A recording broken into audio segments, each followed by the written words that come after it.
I've worked with over 107, 8, and 9-figure entrepreneurs and business owners across over 8 years of being in business, and along the way, I've learned many insightful tips and tricks when it comes to how to communicate with rich and successful clients, partners, and customers. Just for context, I'm Nelson, founder and CEO of Vibez Creative, a video podcast agency that helps founders and business owners become an authority in the space and generate premium leads with viral podcast systems. And along my journey, I made several mistakes that cost me hundreds of thousands of dollars worth of business and relationships because I wasn't communicating at the level that a premium clientele expects. And I've been able to fix a lot of these mistakes, if not most of them, and that has allowed us, as a result of that, to not only attract more high-level entrepreneurs that want to work with us, but also to heavily extend the lifetime value of each one of our partnerships well past 12 months. As you can see in here, some of screenshots from our Stripe payment processor, where you can see that we work with clients well over 12 months. I've blurred some of the details, obviously for privacy reasons. Point number one, when it comes to communicating with high-level entrepreneurs, is you need to have confidence and be assertive. These people do not want to be in business with someone that doesn't sound very certain when they're speaking to them when it comes to the strategy, with the systems, and how they are gonna get the result that they are paying for. So it is absolutely important that whenever you're meeting with them, whether it's in person or online for strategies, when you're mapping things out, when you're providing reports and data for them on how you're tracking with the specific result that you're essentially getting for their business, that you have absolute confidence on how you're going to get that result. You need to be very assertive. And if you don't know something, that's absolutely fine, but you need to communicate that effectively. They will totally respect if you tell them, like, Mr. Client, I'm not 100% sure on this particular thing. However, I will get back to you by the end of the day. I just need to run this past the team, or I just need to confirm a couple details before I give you an answer. All I did in there was buy myself a little bit of time, depending on what's the specific question that they want answers to, or what the specific context is. And either you might need to communicate with some of your team, you might need to look up some of data that maybe you don't have at hand, or you might just need to go and do some research. So as long as you keep them in the loop that you're going to give them the answer that they want, and this is very important, keep your promise. Once you make a promise, you need to fulfill on that promise. So if you tell them, hey, I will give you an answer for this, I just need to confirm a couple details with the team, or I just need to check some of the data so that I can give you an accurate answer, be sure that you fulfill that promise. Extremely important. Point number two, be direct. Do not beat around the bush. High-level people hate when they're being danced around a specific topic or question or answer that they are expecting from you. Just give it straight. Again, if you don't know the answer to it, buy yourself some time. Just explain what's the situation and why you can't provide an answer just yet, but also give them a deadline by when they're gonna get a specific answer from you. Extremely important. So don't be dancing them around. 9 times out of 10, you're way better to just be direct and tell them what they need to know, even if that involves you making a mistake or things not going exactly to plan. You're way better off to just keep them in the loop with what's currently happening. Point number 3, avoid forceful language. These people many times don't want to just be told what you need them to do or whatever you expect from them. There's a time and place for that, by the way. There is a time where you might have to be a bit more strict with clients, especially if boundaries are being crossed or if they're getting in the way of you getting them the result that they're paying you for, because ultimately That's what matters the most, that you serve your client at the highest level and that you do fulfill the promise that you made to them when they first came to you for a specific result. But in most cases, you will be better off using phrases like, would it work with you if? As an example, we recently had a client that he was getting a little bit on his way of doing a specific shoot that we scheduled a bunch of people for, and it was a big problem if we had to reschedule that thing because of how many high-level profile entrepreneurs and experts we booked for his particular podcast. So at all costs, we want to avoid have to reschedule all these people because it not only is going to make our life harder, but also it's going to significantly impact the momentum that we've been building for this client. But instead of forcing him on being like, hey, no, you really need to show up to these particular bookings that we did with these people, we're ready, organize everything, and we need to fulfill the promise that we made to them as well.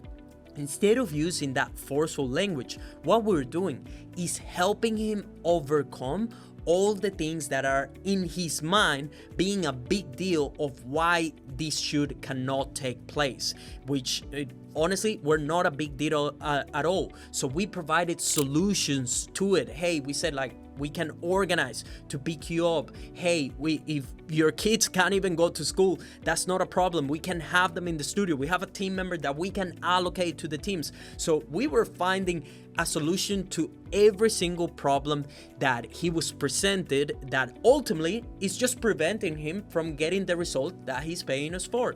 But I'm using phrases like, hey, would it work with you if we have a team member that is assigned to the kids and they can be in the upper section of the studio so that they can just be entertained while you get these podcast episodes done? Would it work with you if we also pick you up so that you don't even have to drive around? We can organize everything for you. So all the language that I'm using is to help the client first get out of his own way, but also persuade him to want to do what we need him to do, because ultimately what we care about is him getting the result that he's paying us for. That's the priority, as well as serving him at the highest level.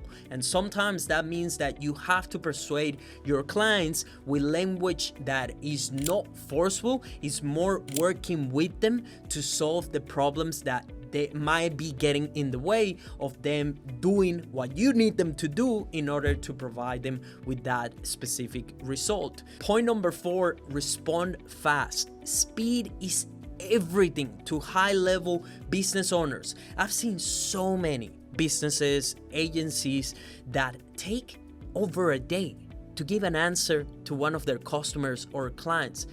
That is crazy to me. Never ever do that. Respond fast, because especially if you're expecting high-level entrepreneurs to pay you a premium, you better be responding as fast as humanly possible. There's nothing that these people hate more than just being slow or just having a slow answer to a simple question.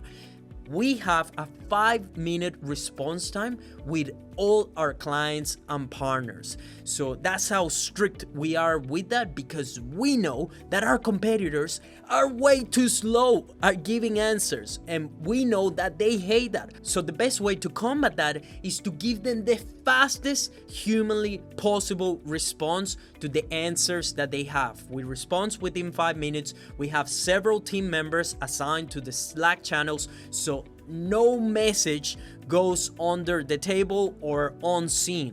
And if we don't have the answer at hand, everyone has been briefed and trained into giving answers such as, Mr. Client, I will go and chat to the team about this particular question that you ask. Since I don't have the answer, but I will give you the answer by X time. So we not only acknowledge the message that, or the question that they might have asked, but also we give them a deadline of by when they will get an answer. As an example, I told today one of our podcast licensees that I will let my team notified her on when is the next time that she will have our studio available to come shoot some content and new ads. I told her by the end of the day, you're going to have a response.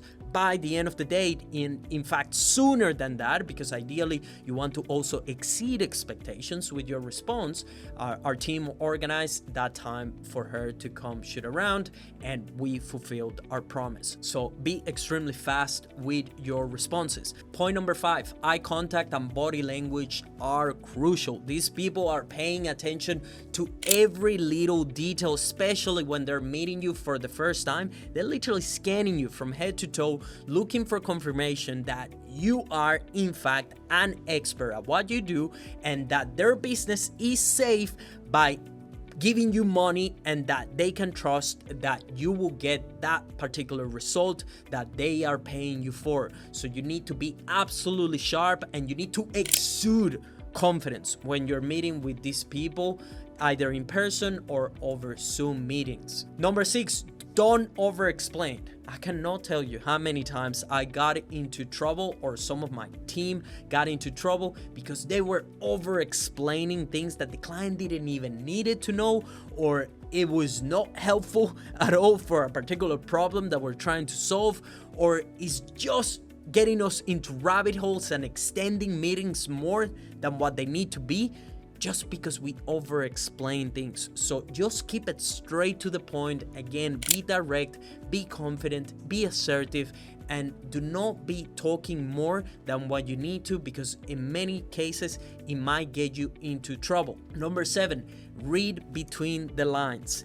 Especially when you build relationships with high-level entrepreneurs, many times can happen that they don't want to plainly tell you something that maybe they're annoyed or that they are expecting from your particular service, but they will let you know in some way or shape or form. So you have to learn to read between the lines and know when something is not really a joke, that they're just trying to let you know, like, hey, I'm paying attention to this thing, or hey, you were a little bit late here, or hey, you didn't fulfill this promise. So again, learn to read between the lines so that you can address as well any concerns and make the necessary adjustments. Number 8, women are generally better at client communication. This is something that I've noticed across many years, that anytime I had a female team member talking to our high-level clientele,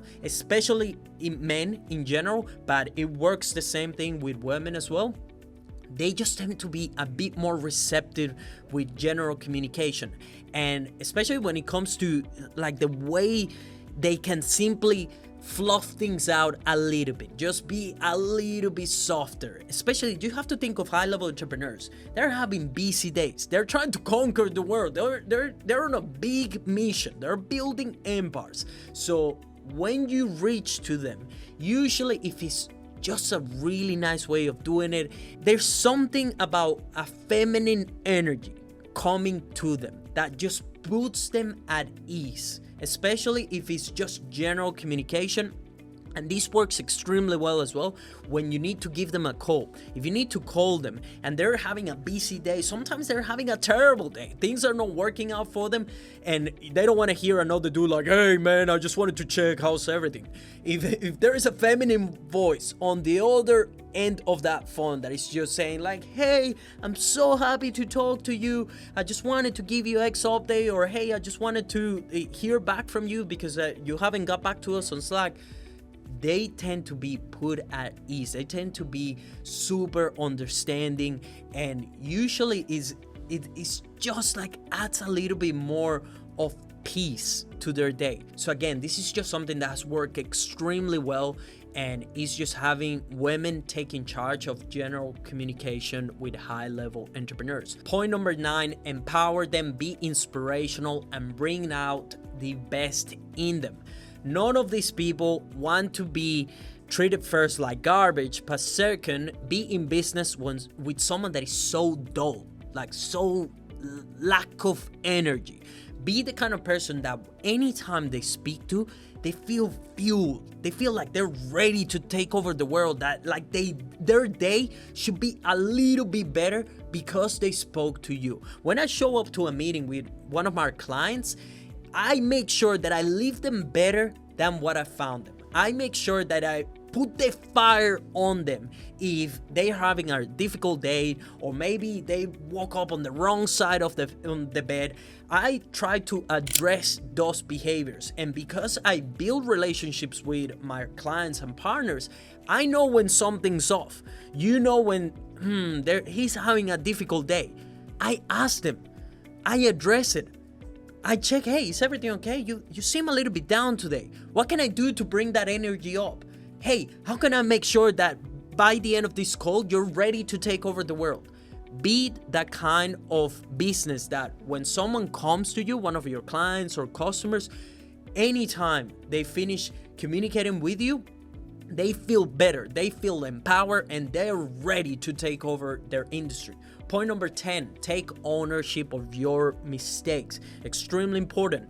Never ever be the kind of business that is just on the victim type of mentality, where you're always blaming all the circumstances when you couldn't deliver a specific result, or why you were late on a specific deadline, or why they're not getting, on track with progress.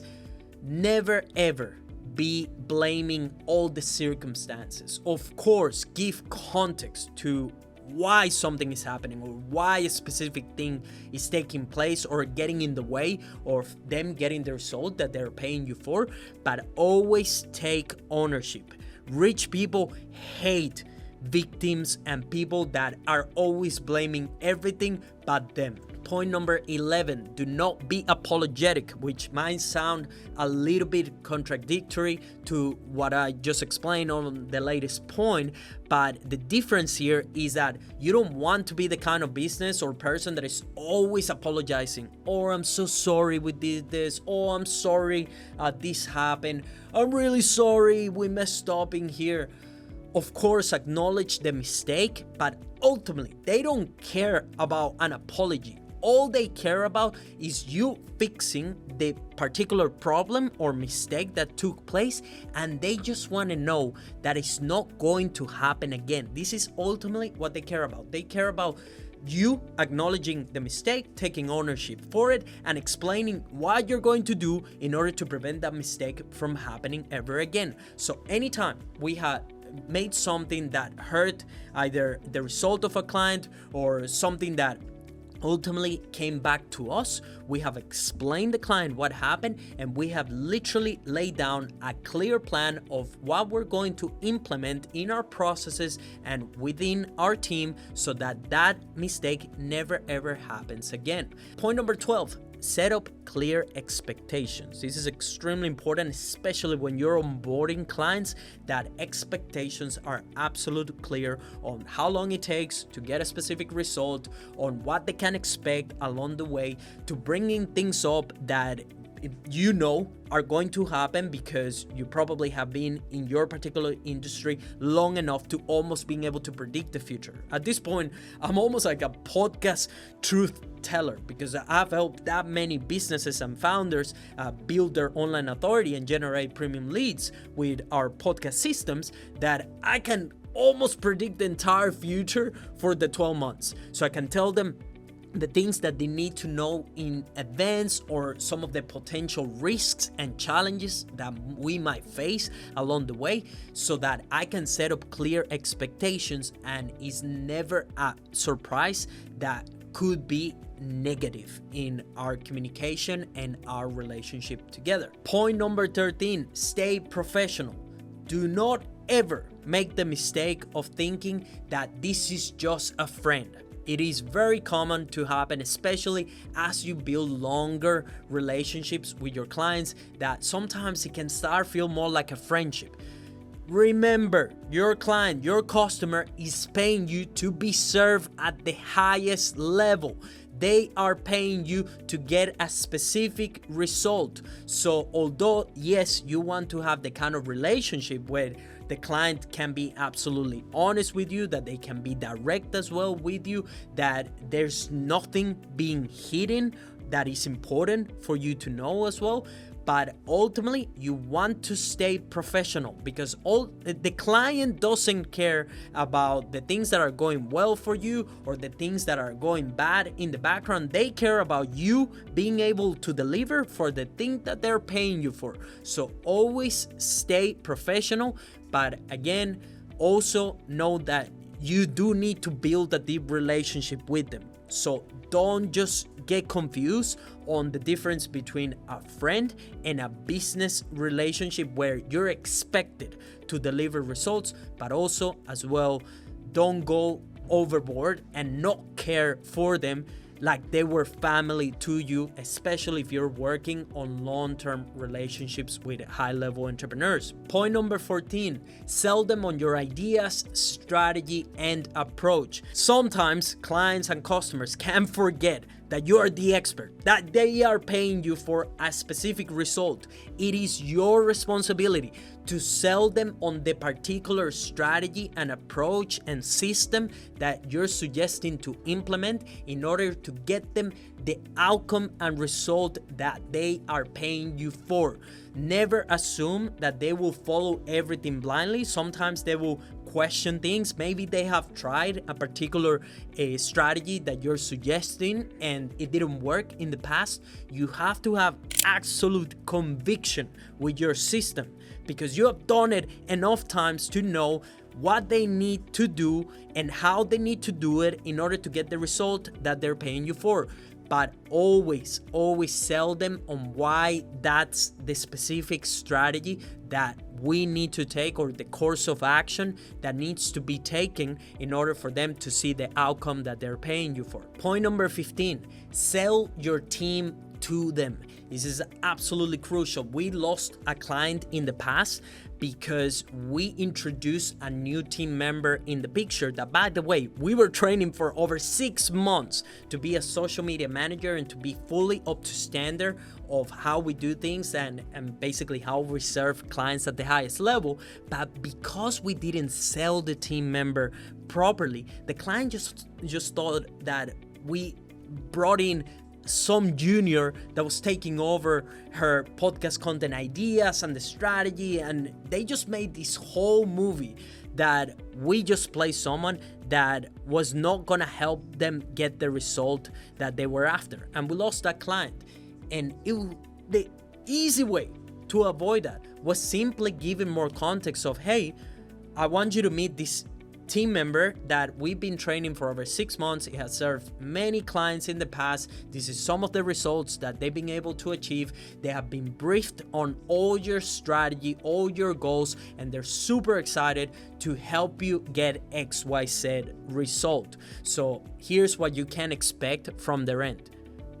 That's all it takes. Sell your team members to these people if you want them to take seriously your team. Point number 16, don't use big words for no good reason. Again, comes back to having confidence, being clear, being direct, but also not overcomplicating what you need to say. There's nothing worse than just trying to come across as super expert or professional, that you're all using all these big words that your client can't understand.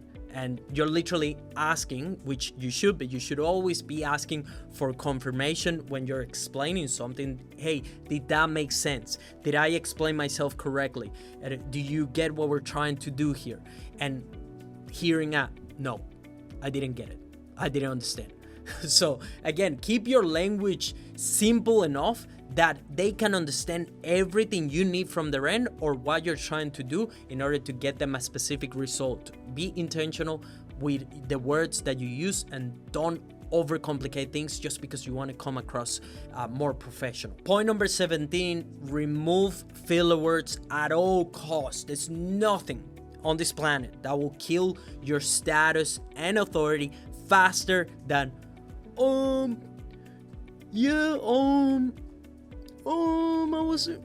Stop it. Remove it completely. If you don't know the answer to something, try to buy yourself some time. You could use things like, Hey, that's a really good question. All I'm doing here is literally buying myself time so that I don't have to fill the gap of me thinking with plain silence or having to use those filler words. Nothing will kill your status and authority faster than using words that. This is absolutely crucial. Make sure that you remove completely any filler words and think that anytime you use them, you're lowering your status and authority in front of high-level individuals. Point number 18, be witty. Know when to have some fun and not take stuff too seriously. High-level business owners and entrepreneurs are constantly under pressure and stress.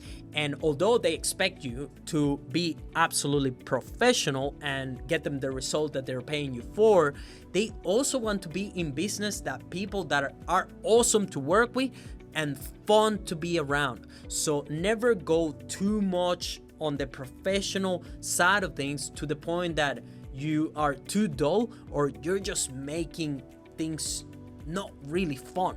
Again, entrepreneurship is already too hard, so find ways to be witty in your communication when it's the right time and place, and also to make things a little bit more fun than just plainly dry or stressful. Point number 19, train your team on how to speak to high-level clients. It's one of the biggest mistakes I ever made growing my business, was not teaching everything I'm running you through fast enough to my team so that they communicate on the same way that I've been doing it with high-level entrepreneurs, because it should be seamless regardless of who's talking to them, whether it's you, maybe a social media manager, an executive assistant.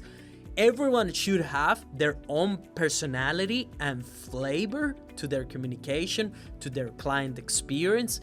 However, they all should know all the principles and fundamentals of how to communicate with high-level entrepreneurs and rich and successful people. So make sure that you train your team as well on how to communicate with them, because the last thing that you want is your clients or your customers is to not want to communicate with the team member that is assigned to them and want to come straight to you because they never get a clear answer from the person that they've been assigned to, or communication is not being fast enough, or they're just using too many big words, or they're just not meeting the deadlines that when it comes to the communication and fulfilling the promises they have made to the clients. So make sure that your team is fully on point when it comes to communicating with this high-level demographic. And the last point, ultimately, results is all they care about. High-level business owners and entrepreneurs, they all care about the results and the outcomes. So whenever you communicate with them, try to provide as much context as possible related to the result that they are expecting from you. And even if the result hasn't been accomplished, what kind of progress can you communicate for them to know that we are taking steps in the right direction to get them the specific outcome that they are expecting? I promise you that if you implement every single point we have covered in this video here today, you will not only have better quality relationships with your high-level clientele, you will also attract more of them because they will tell them how great their experience and communication is with you. They will be raving about your business, but also you will significantly extend the lifetime value of each one of your customers, which ultimately will help you scale your business way past 7 figures. If you enjoyed this video, make sure to subscribe to the channel. And if you're a founder or business owner who is looking to become an authority in their space and generate premium leads, make sure to apply down below for a viral podcast system demo. I will see you on the next video. Good vibes for everyone.